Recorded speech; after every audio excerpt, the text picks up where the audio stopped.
Ok, ok. Vamos que vamos, bicho. Hoje é terça-feira. Terça-feira, primeira terça-feira do mês, bicho. Certo? Hoje são 3. É dia de rezar para Nossa Senhora do Perpétuo Socorro, rapaz, que ninguém aguenta essa vida, sabe? Puta merda. Aqui em Belém a gente tem a devoção de Nossa Senhora do Perpétuo Socorro. Eu não sei se Brasil afora tem também, sabe? Mas ali no bairro da Sacramento, eu não sei que bairro é aquele ali, sabe? É na rodovia. Lá vai a perturbação de novo, certo? Eu quero lembrar o nome dessa rodovia.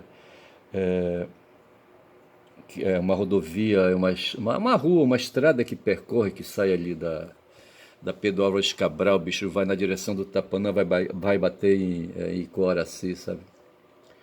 Eu não sei, passa de frente ao aeroporto.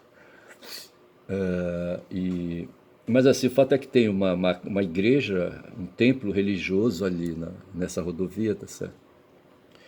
E uma hora dessa, são agora 10 horas da manhã, 10h20, tá certo? As novenas, creio, eu não sei, no meu tempo de moleque, sabe, eu ouvia, sabe, os ônibus todos dos vários bairros tinham linhas, sabe, que iam exclusivamente para lá, sabe, levavam e traziam fiéis, sabe, aquela coisa toda. E eu não sei como é que está isso hoje, sabe, como é que está a frequência ali, sabe, de crentes ali naquela região, na rodovia, que não vem o nome, tá certo? Rapaz, eu só sei dizer que hoje é dia de rezar para Nossa Senhora que ninguém aguenta, rapaz, viver sem espiritualidade, certo? Porra. Porque é o seguinte, a barra é pesada. Hoje eu peguei o Atush, sabe? O Atush, que é um jornalista, o Leonardo Atush, que é o dono do canal 247. E é um canal no YouTube, tá certo? De jornalismo. E ele, sabe, demonstrando a mesma inquietação, a inquietação moral, a inquietação psicológica, sabe, a inquietação mental, a inquietação, vamos colocar aí, ideológica, vamos colocar dessa maneira, sabe, colocando de um ponto de vista alguém assim, sabe, que se posiciona pelo lado humanista, concorrendo com os que não são humanistas, tá certo?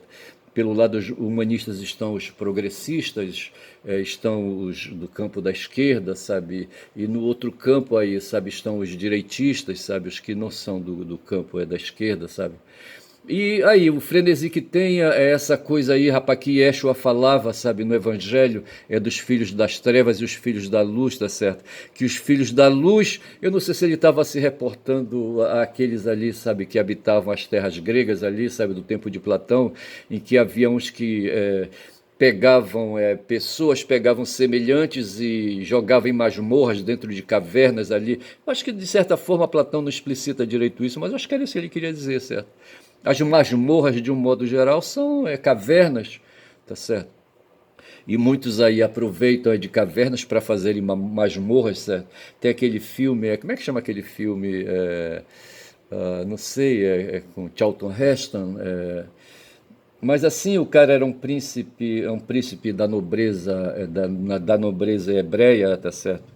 E Quovades, Quovades? Não sei se é Quovades, onde a mãe do cara, sabe, depois de uma perseguição que ele padeceu, tá certo? A mãe e a irmã são jogadas dentro de um calabouço, certo?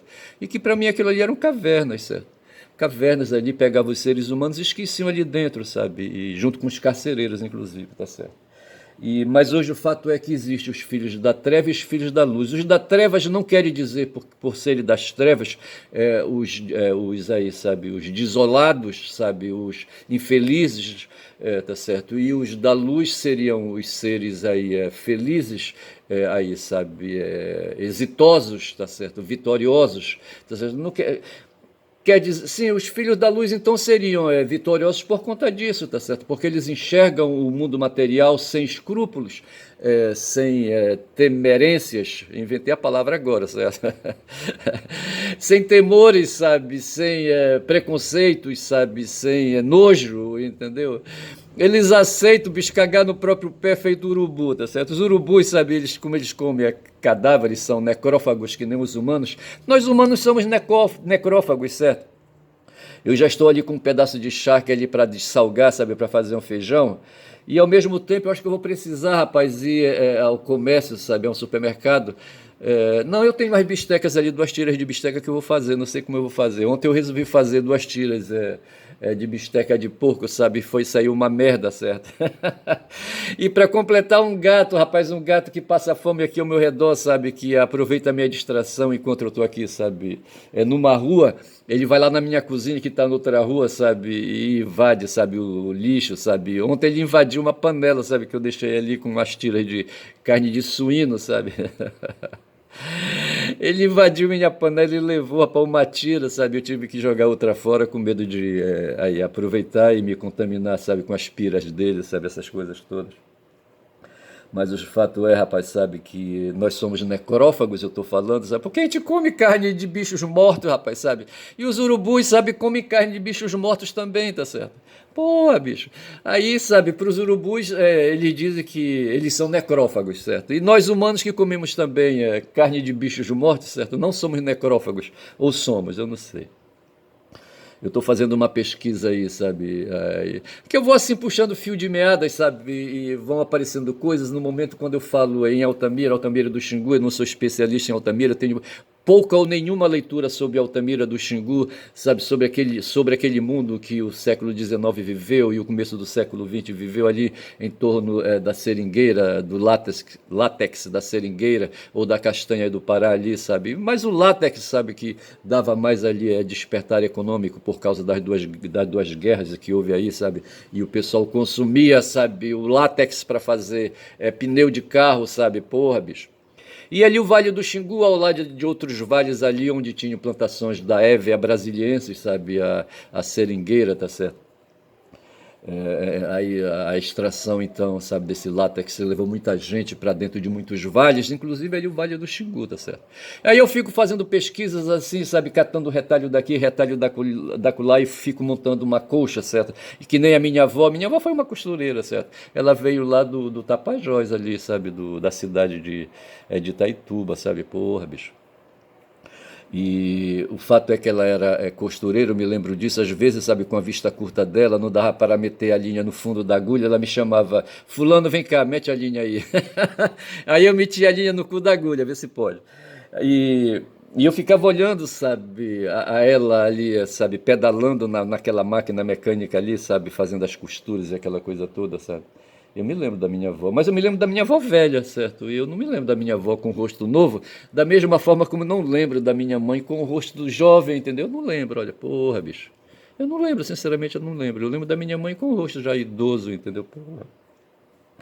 Ai, ai, mas assim, a minha avó, a minha mãe, o que tem a ver o cu da agulha, tá certo? Eu enfiando a linha no cu da agulha.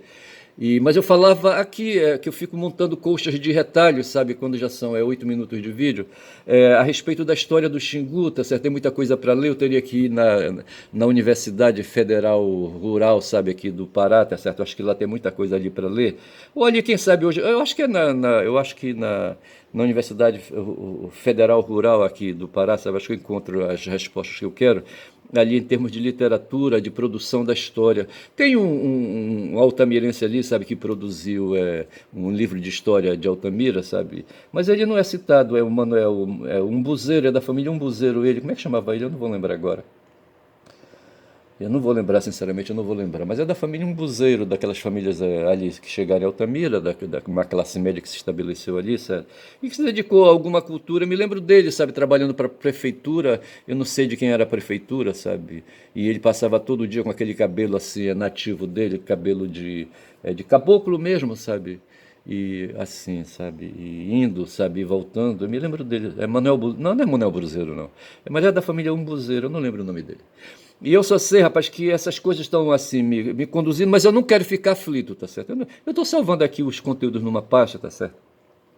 No momento eu estou preocupado em descobrir quem foram os grandes seringalhistas, porque é o seguinte, teve ali os fudidos que iam para a mata, certo? Tem uma história que conta isso, sabe, que nesse afã já na Segunda Guerra Mundial, sabe, de produzir látex da seringueira, sabe, para mandar para a Europa, ali, sabe, as autoridades brasileiras criaram aí uma organização chamada Soldados da Borracha, sabe? e mandaram esses caras ali para vários lugares, para vários vales, inclusive um bocado deles para, eu acho que cerca de 300, ali para o Vale do Xingu, tá certo? E os caras foram subindo o rio, rapaz. Quando chegaram ali, eu acho que ali para a banda de São Félix, sabe? Onde estavam os caiapós, certo?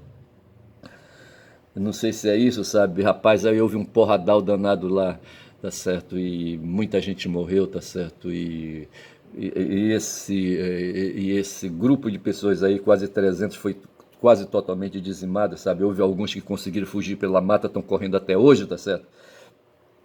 Aí os indígenas têm esse negócio, sabe, de se alimentar.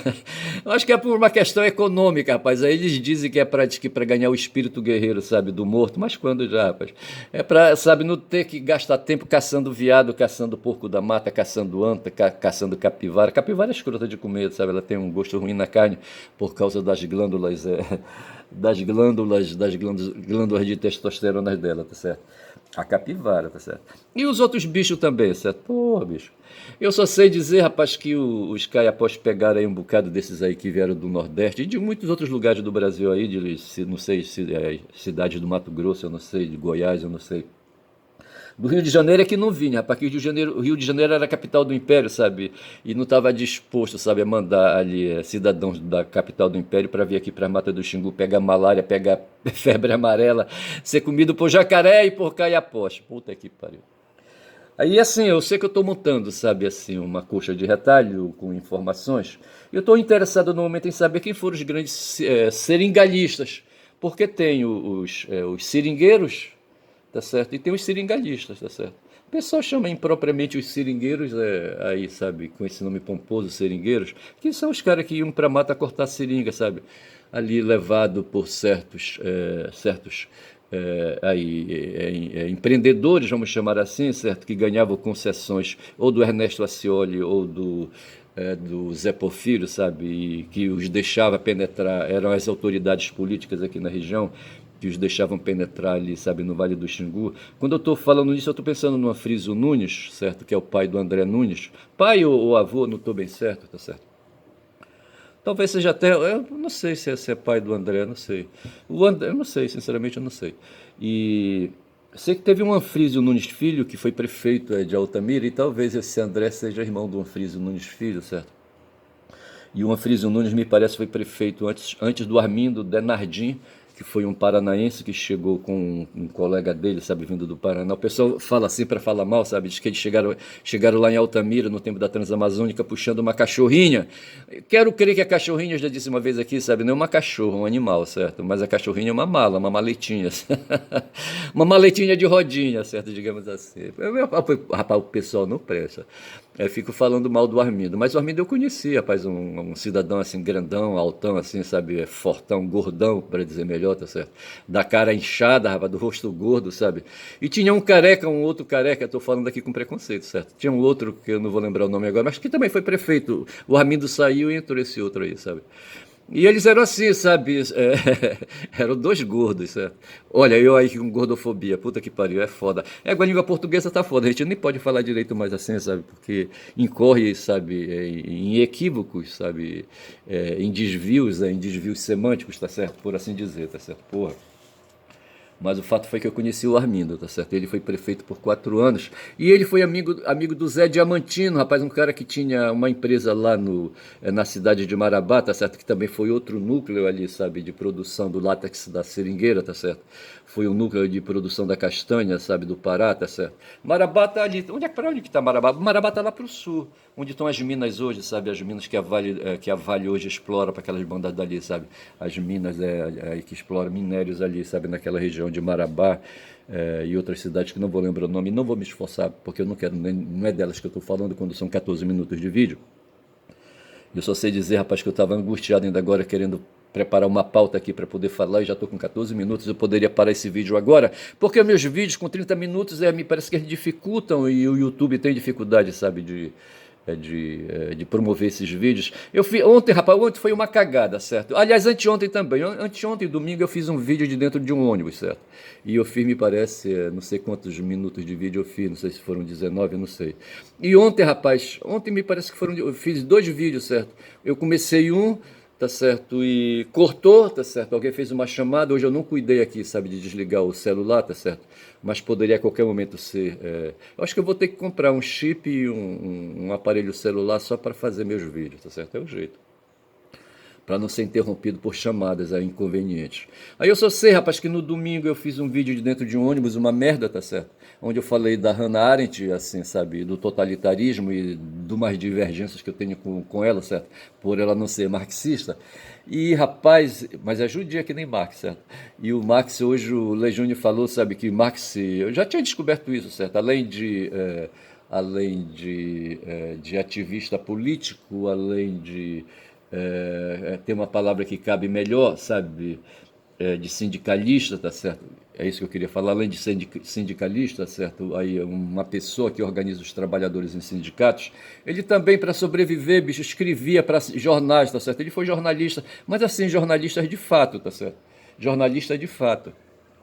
Não que ele tivesse entrado numa universidade assim para cursar jornalismo, não foi isso não. Mas ele escrevia, ele devia aí, sabe, ver o mundo, pensar bem o mundo. A Ana, ela se destacava, a Hannah Arendt, sabe, se destacava por distinguir as pessoas que pensam, certo? As pessoas que pensam, pessoas entre as quais eu quero me colocar, que eu quero ser uma pessoa que pensa, certo? Porra, bicho. Rapaz, e aí eu falava então da Hannah, certo? E com quem eu tenho assim, umas certas divergências. Mas eu não quero falar agora da Hannah, mas assim. Mas eu falava há pouco do Atush, sabe? Que está angustiado e hoje ele demonstrou essa angústia, tá certo? Com o mundo, com a possibilidade do Brasil se tornar uma Argentina hoje governada por um Milei. Como é o primeiro nome do Milei? Porra, bicho. Mas nós fomos governados pelo Bolsonaro, rapaz, que diferença faz? Nós sabe, esse governo aí neoliberal, sabe, no mundo, sabe, veio primeiro para nós aqui, de forma intensa, com o Bolsonaro e com o Paulo Guedes, sabe, e se alterou muito pouco, as instituições resistiram a Paulo Guedes, certo? Porque o que me preocupa no mundo é essa questão aí, sabe, da apropriação dos excedentes da produção. Essa história aí, sabe, de uns poucos aí, com os mecanismos que tem, com os moinhos, com as moendas de fazer dinheiro, sabe, se apropriarem das riquezas do mundo, isso me angustia muito, tá certo? No sentido de que essas pessoas se apropriam dos excedentes para si, tá certo? Essas pessoas não têm assim um sentimento empático, um sentimento. Porque, rapaz, a gente nasce num território, a gente nasce dentro de um grupo, tá certo? A gente pertence a um país, a uma nação, tá certo?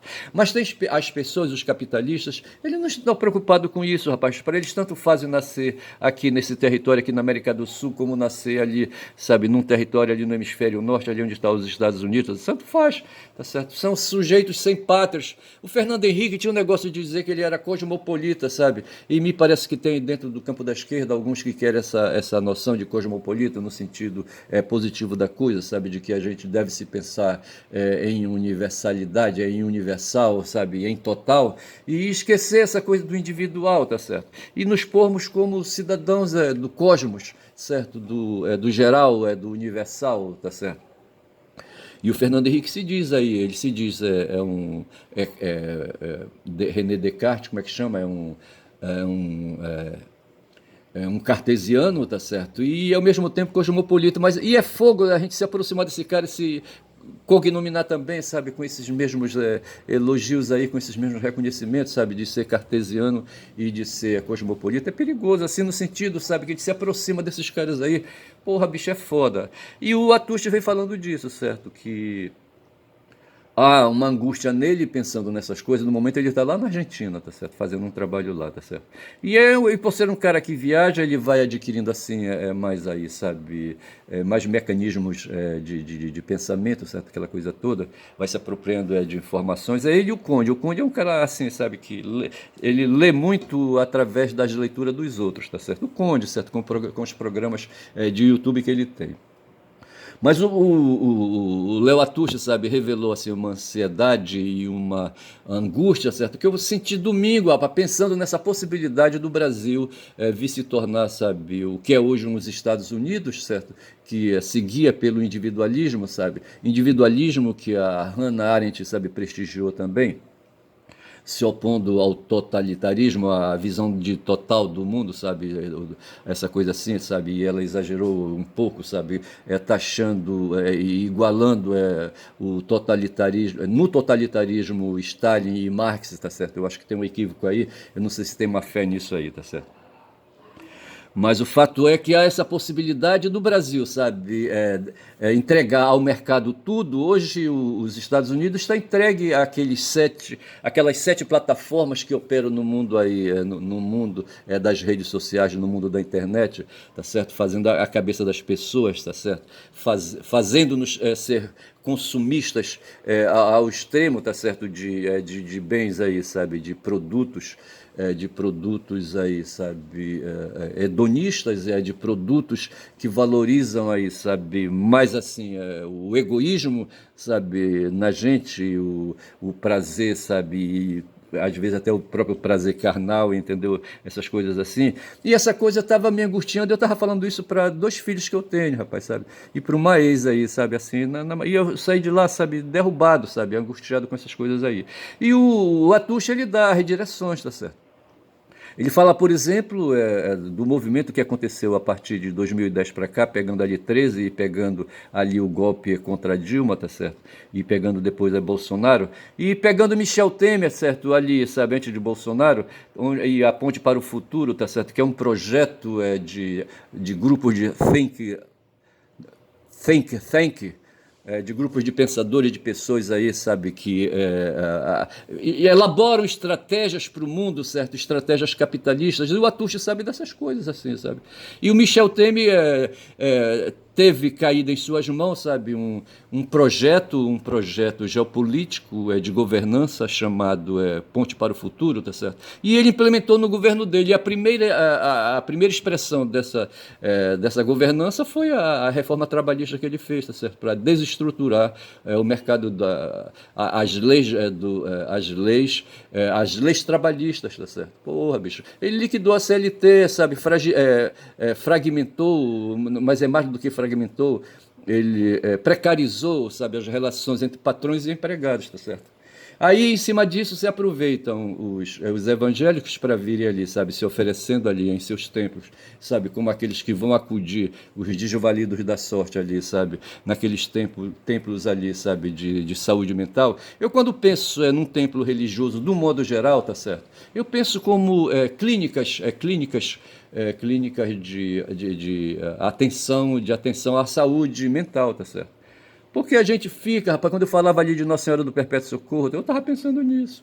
As pessoas correm ali para rodovia, o quê, rapaz? Eu não vou lembrar o nome daquela rodovia. Porra, não vem.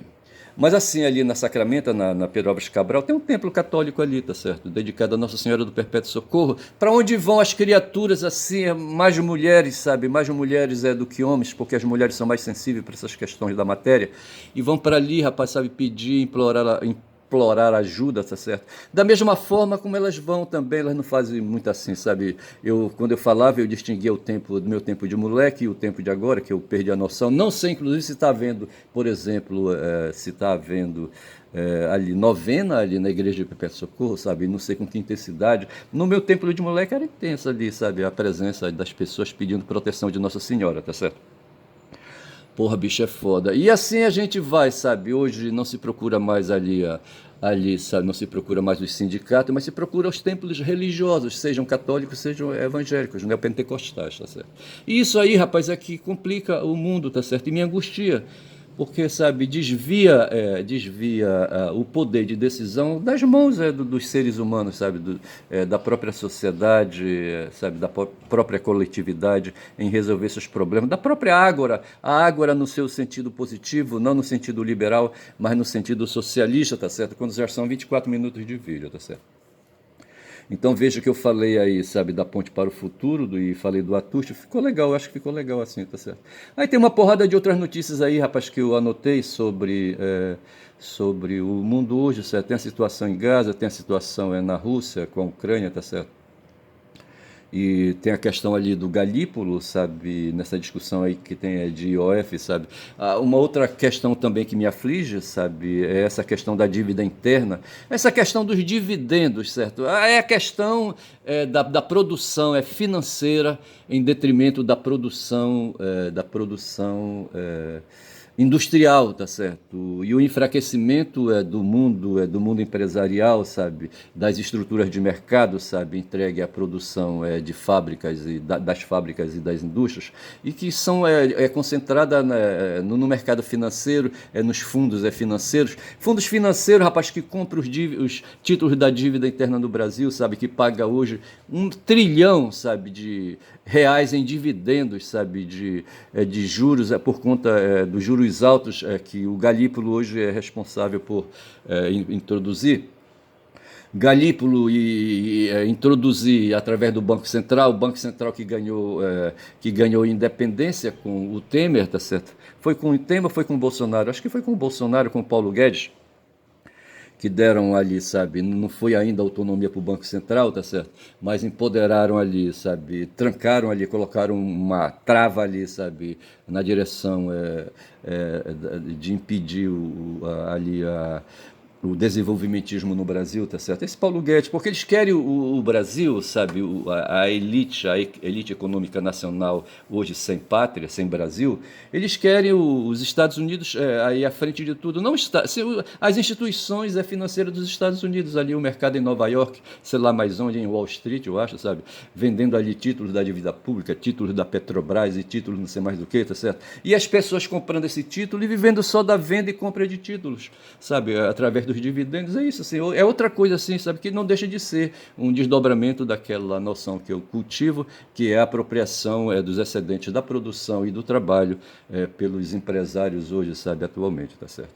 E já são 26 minutos de vídeo, eu posso falar mais um pouco ainda. Aí eu acho que eu vou pedir licença aqui para Guma, tá certo? E vou avançar quando são 10 horas e 45. Deixa eu ir um pouquinho mais, só para fechar os 30 minutos, para não perder o costume, e para ficar reagindo, sabe, a essa situação aí.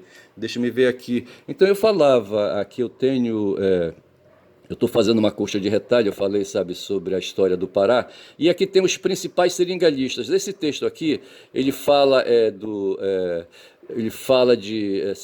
cadê? Ele fala de seringalistas, seringueiros, tá certo?